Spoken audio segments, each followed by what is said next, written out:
Live from the Crescent City and coast to coast, it's Road Gang Radio, your highway home for conversations, stories, and the spirit of the road. Now here's Jimmy with Robert Braswell. Oh man, the Braz is here. Robert Braswell, the Executive Director of ATA's Technology and Maintenance Council, is, the longest running segment of anything Dave Nemo has ever done. Nothing has gone on longer than Tech Talk. There's a reason why it's continued so well. Its host is an incredibly gifted, measured human being who has been joining us for the better part of 20 years, and we are so thrilled to have him back on Road Gang Radio. And by the way, he's got a couple of albums from the 80s as well, don't you, Robert?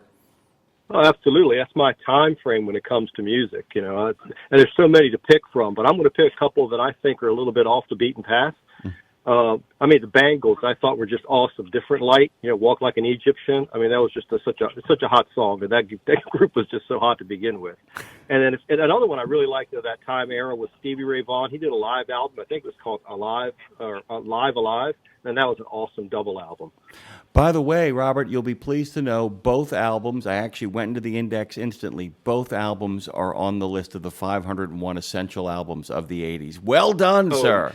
Well, no surprise there. They were. Another one's not to belabor the point, but another one that's really underrated probably, Peter Gabriel's "So," because that Sledgehammer video was so awesome at the time. People don't appreciate now what a big deal that was, but that was really, really craftful art at the time. Oh wow! There it is again. You got another one in there. I do like that "Scary Monsters" from David Bowie snuck its way over the fence. I couldn't agree with that more. And Peter Gabriel's, I can't remember the name of the album. The first album he releases in 1980, his first solo effort, is considered one of those up there. And Genesis is Duke.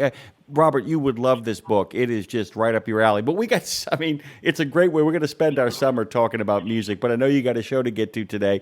Robert, thank you so much for making time for us, as always, and coming back and joining the resistance over here. Thank you, sir. Well, thank you, Jimmy Mack. It's always great to be here for Tech Talk with TMC, especially on our new internet radio platform here on RadioNemo.com. I can tell you we're really excited to be reconnecting with our loyal listeners as well as a new listening audience as we stream both live and 24/7, 365.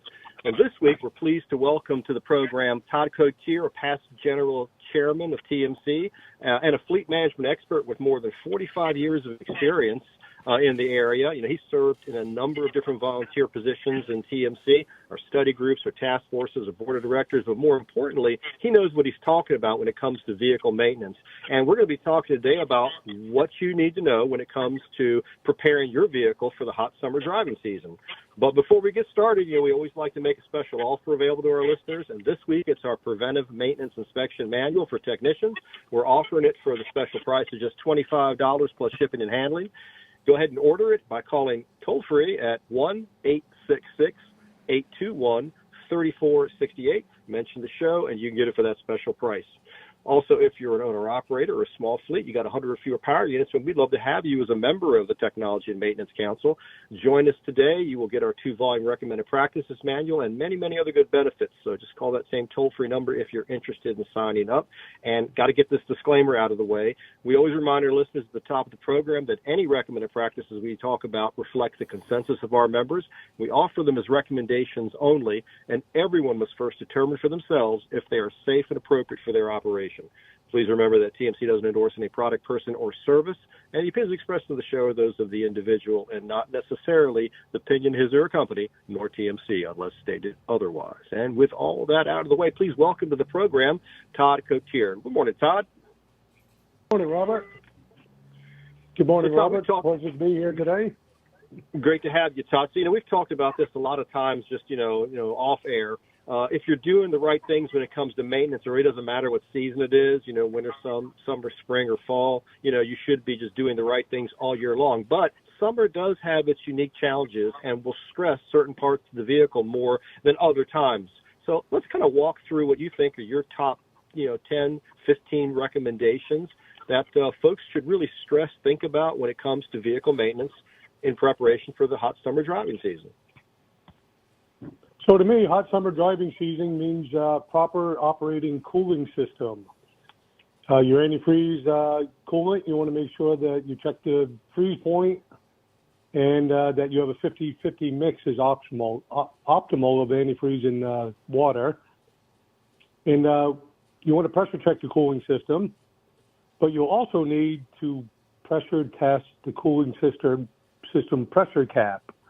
So many people skip that step, and that causes a lot of problems within your cooling system if your cap is not operating properly.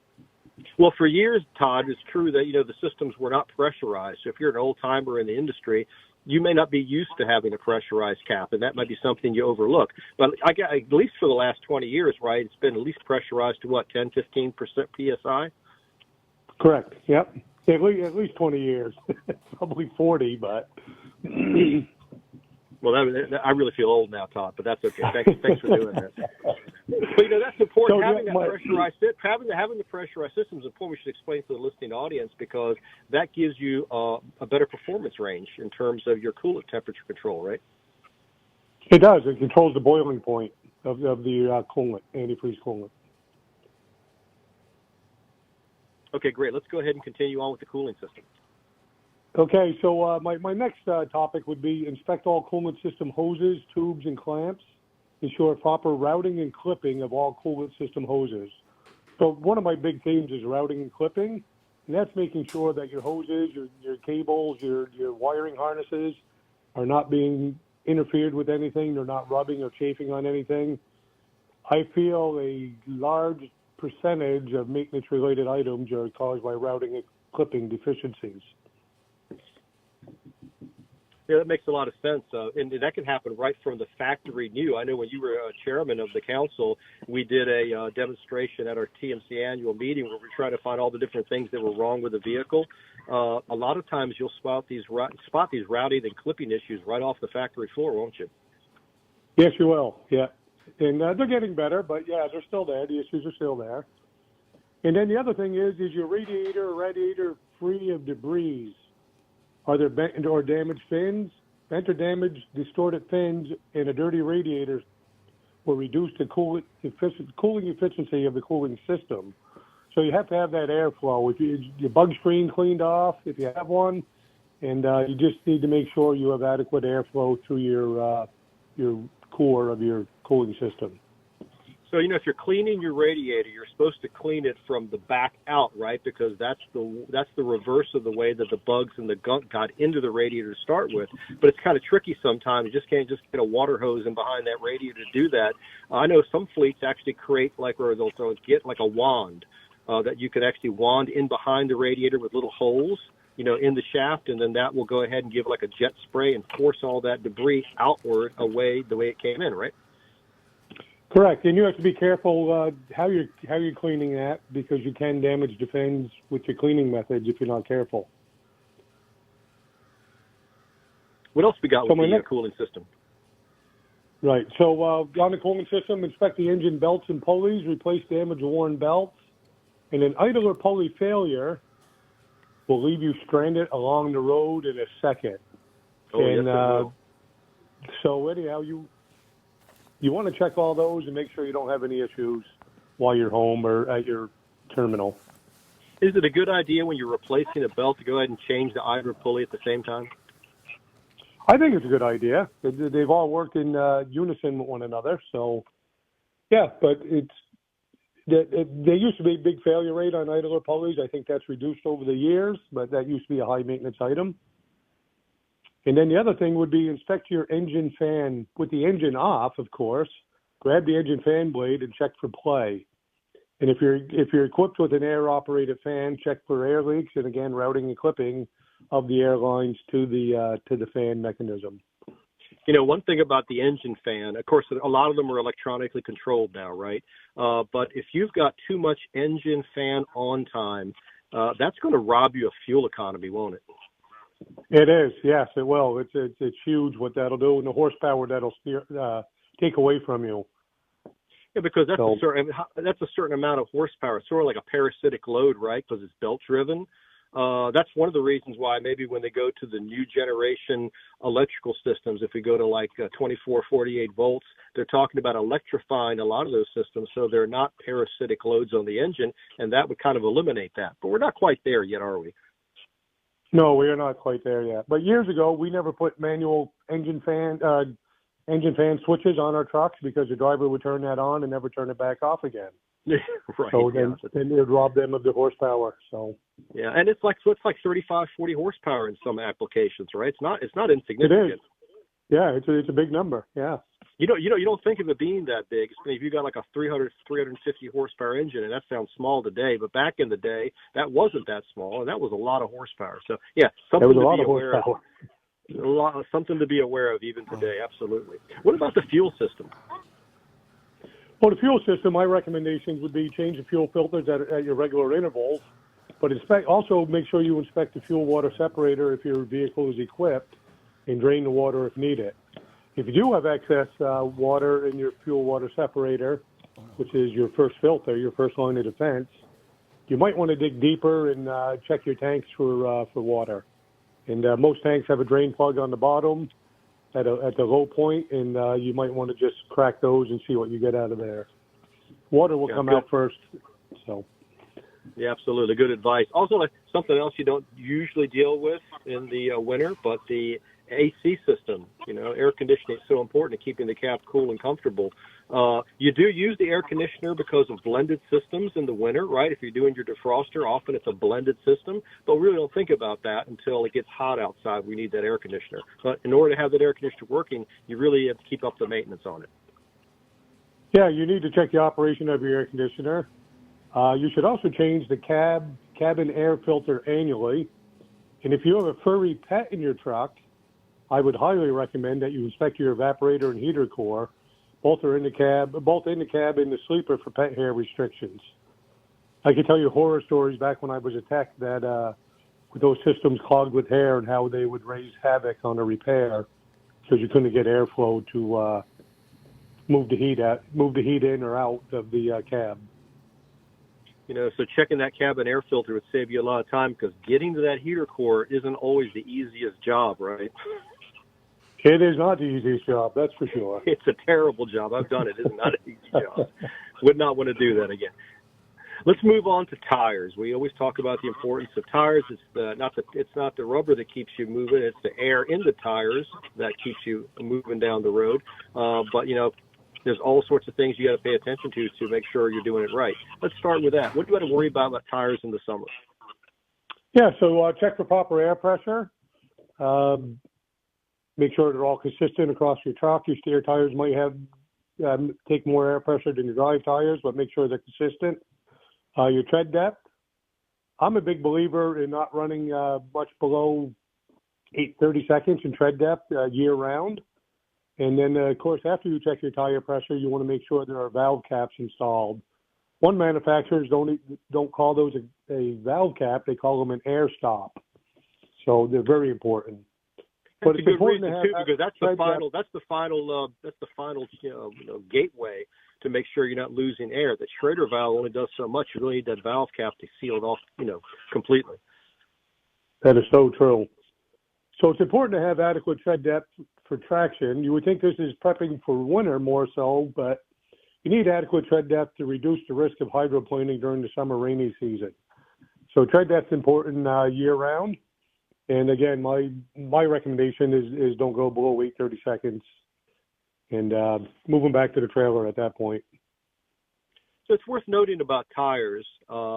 In certain vocations and certain driving environments, it gets really, really, really hot. Not all tires are rated for the highest speeds, right? You've got to, it's not like the automotive where you go all the way up to Z-rated, but I mean, most of the over-the-road tires for tractor trailers are in that 75 mile per hour range. Some of them are less than that, and they're branded like that on the sidewall. If you're in Texas, you're in Arizona, and it's extremely hot, do you have to be careful about that? You have to know if your tires are not quite rated for that application? Yeah, I think you need to be aware of that. And yeah, to my knowledge, there's not a tire rated over 75 miles an hour for the trucking industry. Yeah, but you've got speed limits now that go higher than that, and of course sometimes people go over that anyway. So it's just something to be aware of. If you're wondering why you may be getting a blowout, ordinarily it's usually because of underinflation or overload. But in summer, in certain applications, and if you don't have if you're not using a tire that's really spec'd to do the 75, you might have an issue there. Correct. Yeah, I agree with that. Well, let's go ahead and move on to another system. Let's talk about the electrical system. So important. So the electrical system, this goes year round. It doesn't matter summer or winter. And clean and load test your batteries. I'm a firm believer in isolating your batteries, so you disconnect every battery and load test each one individually. There are systems that will allow you to test your batteries as a complete system if you have 4 batteries or 3. And then perform a full starting and charging test. The fleet that I worked at, we had a system that would do all that automatically, and it's amazing what you would find when you ran that test as far as dirty connections or resistance in circuits.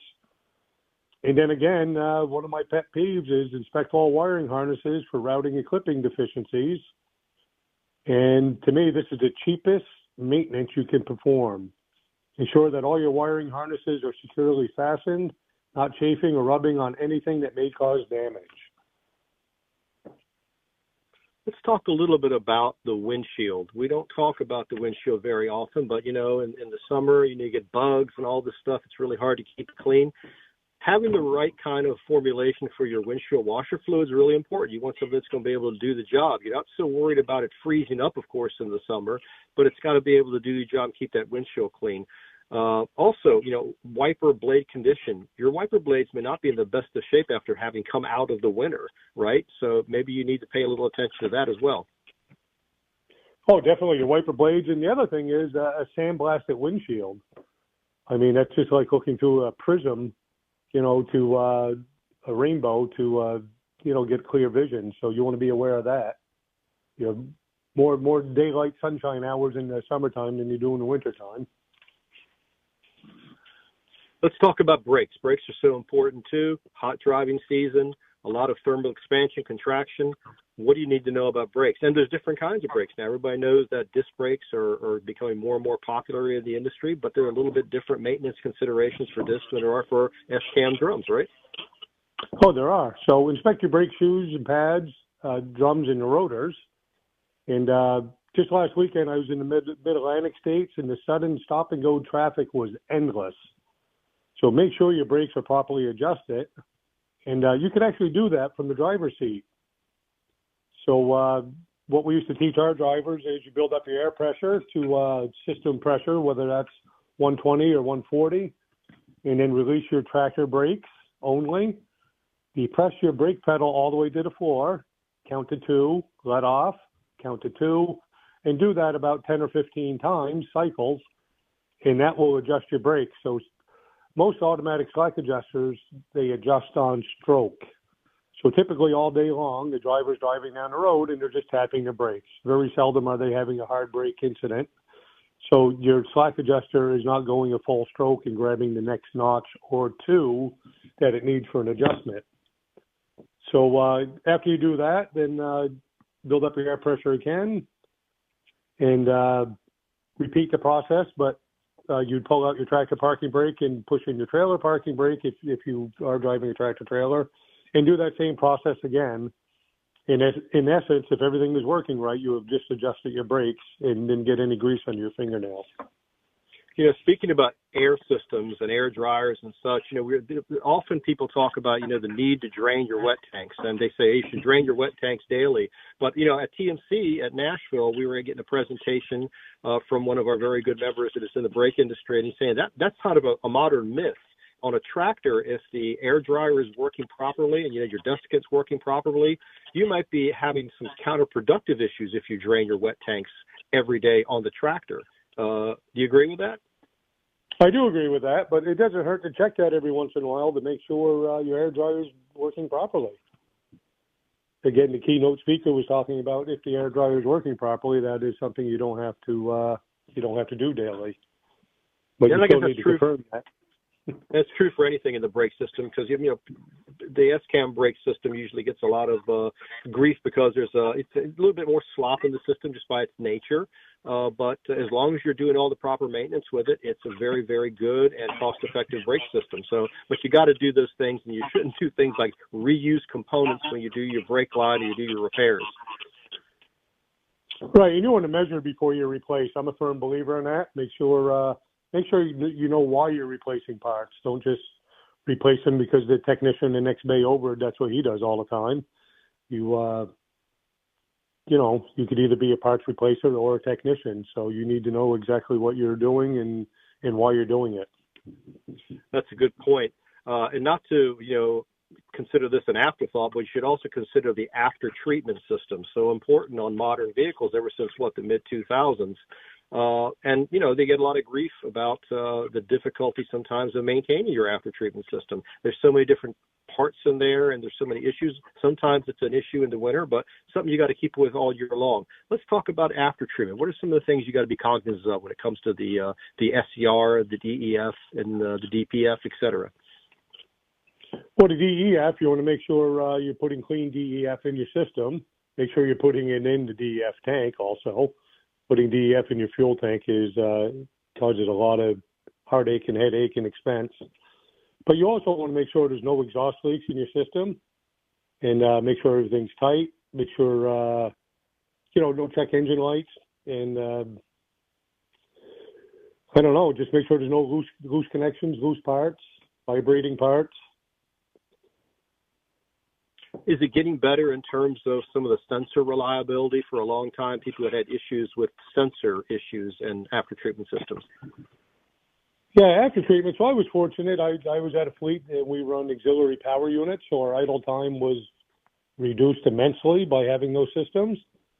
So after treatment system issues were not prevalent as they were back when they first came out. So they have improved immensely over the years. And again, proper maintenance and checking the ash count when your truck's in for a PM with the computer software systems. And there's just a lot of steps you could take to help prevent issues in the long run. Let's talk a little bit about cleanliness of the vehicle. Appearance is important. You want to have a good corporate image for your operation, but there are some technical reasons why you want to keep that truck clean too, right? Yeah, there is. Actually, a dirty truck is less fuel efficient. I know that sounds crazy, but it increases wind resistance. And as you said, it's taking care of your vehicle. It is your company image. But one of the real problem areas if you don't maintain cleanliness is your fifth wheel operation. So we had a process where we would pressure wash the underside of our fifth wheels and re-lube those at every PM service. And it gets that road de-icing chemicals and road salt and road sand out from inside of those moving parts. Some of the tolerances and some fifth wheels are so tight that acts like two pieces of sandpaper together, and the fifth wheel won't operate properly. And then the other thing you might want to, or you do want to inspect for any broken parts from ice that might have been hanging off the devices all winter long. And again, check those wiring harnesses and air hoses for the same reasons. There's a lot of aerodynamic skirts on the vehicle now too, and you're talking about the corrosion chemicals from the winter. They get behind those too. It's a good idea maybe to remove those and wash behind them, because that stuff will degrade different metals very, very rapidly. Yeah, and another key point for cleaning would be if you do have aero skirts or not, is make sure you try to pressure wash underneath your fuel tank straps. You'd be surprised in the Northeast how many fuel tanks will actually corrode through and start to leak because of road de-icing chemicals that are trapped in between the rubber on the fuel tank strap and the fuel tank itself. And you may not even see it because it's hidden. Oh yeah, you will not see it, guaranteed. So, but if you flush that out or use some of those products to help reduce the corrosion. I've tested several of those, and they do work, but you have to utilize them. You mentioned lubrication of the fifth wheel, but there's all sorts of other things that have Zerk fittings, and they need lubrication too. Really important to go ahead and purge the old grease out of those joints, right? Either it's on your drive line or your front end, because if you don't, either they're going to be insufficiently lubricated, or the corrosion or the chemicals inside of there that's gathered over the months, the winter months, etc. They're going to cause trouble as you go into the summer. Yeah, not only that, but you also have some wear metals that are in there also if you were under greased to begin with. So that is a recommended practice to purge all the old grease out. And if you're greasing a universal joint, you want to make sure all four caps are taking grease. Do you find that something like vehicle alignment is a good idea to do if you're coming out of the winter, going into the summer, maybe to maximize your tire life and/or your fuel economy? Well, yeah, that's a very good idea. And we always did a quick check with like a Tremel bar, and then there's some systems where you could just use a tape measure and do a quick check, and then see if something's out from there. And then from there, you could send it out for an alignment.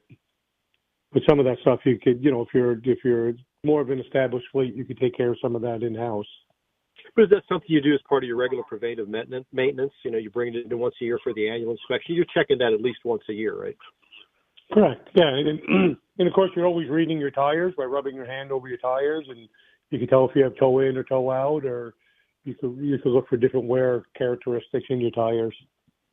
We're going to have to wrap it up. We're getting ready to close here, but I'd like to thank you so much, Todd, for a great whirlwind tour of what you need to know about vehicle maintenance when it comes to prepping your vehicle for the summer. Look forward to having you back on a future Tech Talk with TMC. And with that, I'm going to turn it back to Jimmy Mack down there in Young.